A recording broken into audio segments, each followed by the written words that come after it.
Serangan besar-besaran dilancarkan oleh militer Rusia menggunakan sistem penyembur api berat Sonsepek terhadap markas angkatan bersenjata Ukraina di arah Volchansk.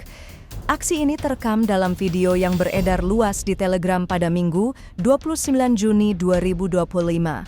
Dalam rekaman tersebut, terlihat jelas projektil Sonsepek menghantam markas pertahanan Ukraina.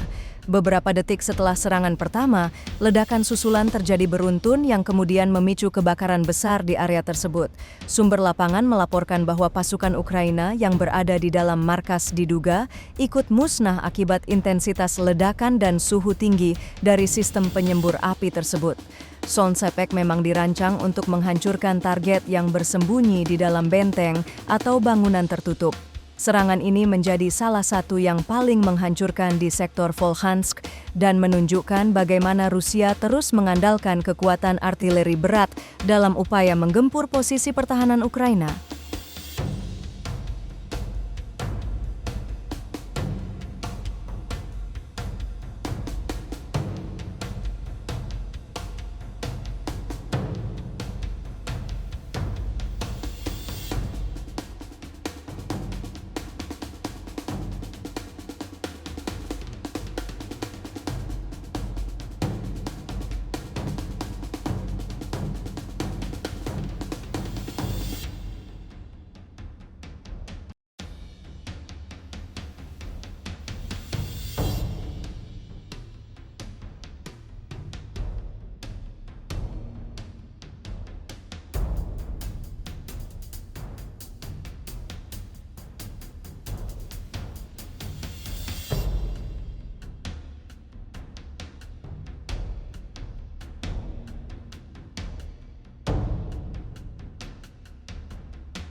Download Tribun X sekarang, menghadirkan lokal menjadi Indonesia.